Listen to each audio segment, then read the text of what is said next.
Bom dia. Falar aqui com vocês rapidinho, vocês viram, né, a saída de Paulo, foi para o América Mineiro, uma questão mais pessoal dele, e eu quero só avisar vocês que do ponto de vista do projeto, nada muda, nossa meta, nossos objetivos, nossa forma de trabalhar permanece a mesma. Nesse primeiro momento eu vou absorver algumas funções, mas não é motivo de pânico, desespero para ninguém, porque a gente continua com a nossa obsessão e o nosso trabalho para colocar o Londrina na Série B do Campeonato Brasileiro 2026. Vou aproveitar o momento e me colocar até à disposição aqui para responder perguntas sobre outros assuntos, caso vocês queiram, já que hoje só veio um atleta, que foi Alisson. E até aproveitar o ensejo e dizer que é um privilégio nosso ter Alisson aqui com a gente. Vocês não sabem do quanto esse cara é profissional e quanto ele se dedica no dia a dia para que a gente consiga nosso objetivo. Bom, pessoal, vamos lá então. Vamos abrir a entrevista coletiva com o executivo de futebol Lucas Magalhães, para que vocês possam responder outras perguntas aí. Bom dia, Lucas. Uma mudança, você falou, né? Vai ter uma mudança aí no comando, apesar de a gente não saber da SAF, né? Apesar de não saber quem vai assumir. Como que estão os planos do Londrina para essa reta final do ano e para o ano que vem, né? Tem projeto do CT, né? Tem coisas aí a sair do papel. O que está sendo feito para ser mantido o nível desse trabalho? Não, como eu falei, os objetivos, as metas, o trabalho não para, não mudou nada, né? Saiu o Paulo, a gente fica feliz por ele estar indo para algum lugar que ele talvez seja mais realizado, triste também por perder um amigo, né? Um cara que eu sou muito grato aqui, que eu aprendi bastante, mas como eu falei antes aqui na minha fala, não muda em nada, a gente continua com as mesmas metas para esse ano e o mesmo projeto para os próximos anos. Lucas, na última entrevista coletiva, o Roger falou em 3 peças para fechar o elenco para essa reta final de Série C. Como que anda a procura por essas 3 peças que o Roger comentou? O Londrina deve trazer esses 3 reforços até o dia 2 de setembro, quando fecha a janela? O departamento de mercado continua trabalhando incansavelmente, a gente realmente está buscando essas peças pontuais, a gente precisa ter aquele equilíbrio entre a pressa do prazo e a assertividade, né? E não tenha dúvida que dentro do prazo essas peças vão chegar. Na verdade, até te corrigindo, não é 2 de setembro, né? Porque a janela da Série C é antes, né? A janela de transferência é em setembro, mas a da Série C é um pouquinho antes. É até a sexta-feira que antecede a última rodada, então, salvo engano, é dia 30 de agosto ou 29 de agosto.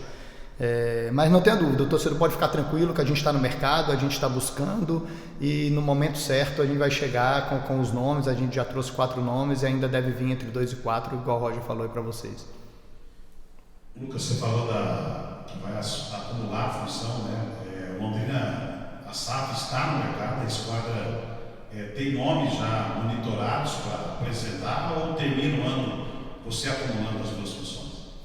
Ademir, eu sinceramente eu não sei te dizer. Guilherme está vendo a melhor estruturação, a melhor forma de fazer o movimento. Eu estou muito tranquilo em relação a isso. Quando eu falo em acumular, eventualmente, algumas situações, um assunto jurídico, um assunto mais institucional que Paulo acabava tomando à frente, eu estou aqui à disposição, mas como diretor de futebol, o departamento de futebol, nada mudou em relação a tudo que a gente planejou, tudo que a gente traçou, e então vai ser uma forma muito tranquila. No momento que chegar um profissional, quando chegar a forma que for, ele vai ser bem recebido e com toda sinceridade, não é um assunto que está sendo prioridade dentro do departamento de futebol. Lucas, bom dia. Conversando com os profissionais do futebol, não só os profissionais que estão na Série C, como Série B e Série A, muita gente falando que a inflação está muito latente no futebol brasileiro. Essa é uma realidade também da Série C. Claro que você não vai falar de nomes, evidentemente, mas está muito difícil negociar. Jogadores estão pedindo muito alto para jogar num clube como Londrina, talvez até pelo fato de ser hoje também mais uma SAF do futebol brasileiro. Olha, Reinaldo, eu não gosto de colocar preço no trabalho dos outros ou falar que está caro ou tá barato, né?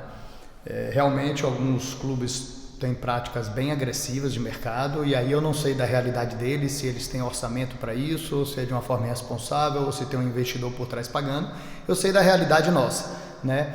E eu já falei em algumas entrevistas, o próprio Guilherme ratificou isso, ele deu uma entrevista para vocês, eu confesso que eu não lembro para quem, porque ele acabou que falou com todos, assim, apesar de realmente o mercado estar um pouco aquecido, pelo fato da gente estar numa reta final de competição, num volume, isso não tem tanto impacto, porque faltam 2 meses e meio para o término de competição. Então ele já deixou a gente bem à vontade para, entre aspas, estourar, né, essa questão do orçamento, porque numa questão de 2, 3 meses isso não vai ter um impacto grande no volume, diferentemente da gente trazer um cara em janeiro até novembro com esses salários um pouco fora da realidade do nosso orçamento. Então é um ponto que você fala, procede, mas não nos preocupa tanto pelo fato de ser contratos curtos.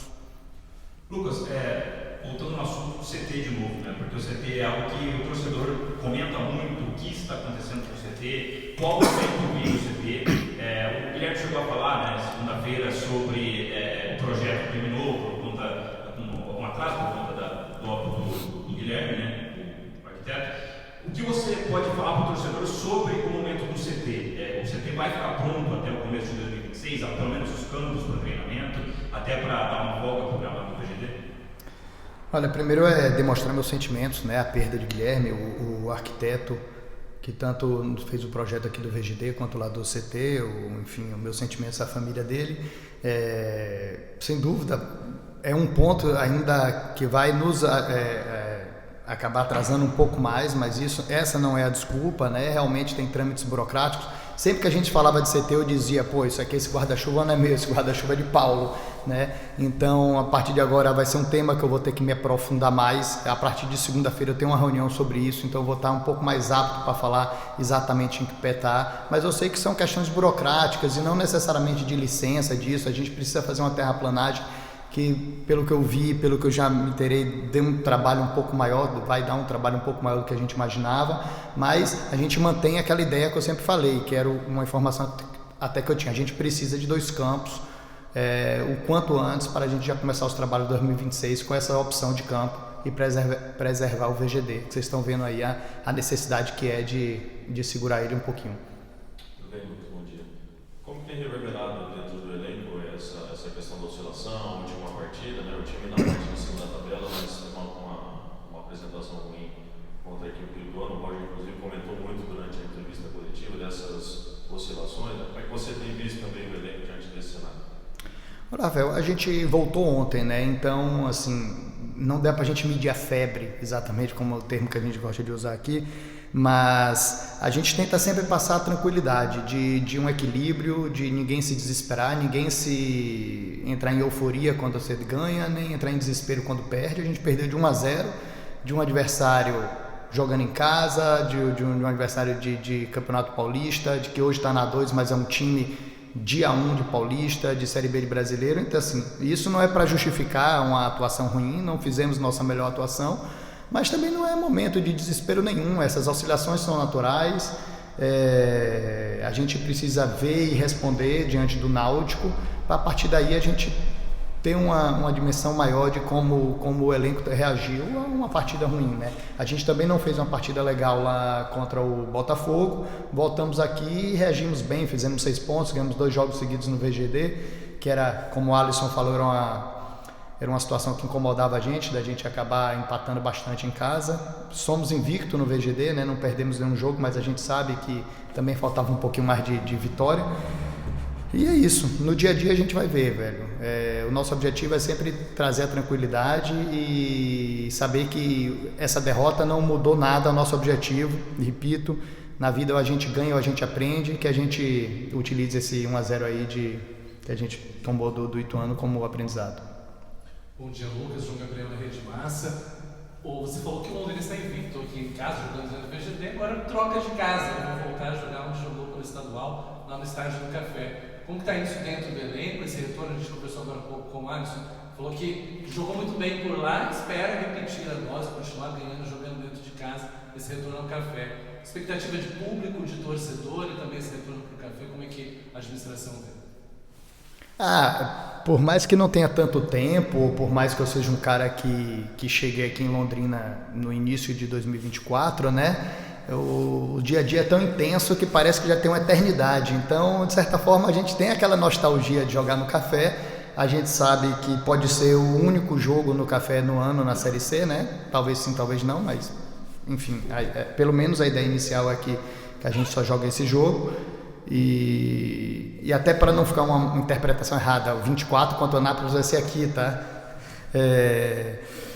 Então a gente fica feliz, a gente fica assim, querendo voltar ao Café, fazer um bom jogo, um jogo diferente, um domingo, dia dos pais, 11 da manhã, então o tempo vai estar ótimo, o dia vai estar ótimo para o torcedor vir, trazer o pai, trazer o filho e encher o Café para a gente sair com 3 pontos. Bom dia, Lucas. Você já falou bastante sobre contratações, mas eu queria te perguntar a respeito das renovações. O Londrina já renovou com a Teles como sinal de força do clube, do projeto. Como que vocês estão trabalhando nisso? Tem já renovações engatilhadas? Vai pensar só posteriormente ao final da Série C? Como que vocês avaliam isso? Não, a gente não vai deixar para pensar no fim da Série C. Eventualmente pode ser que algumas renovações sejam feitas após a Série C, mas isso não significa que elas estão sendo pensadas após a Série C.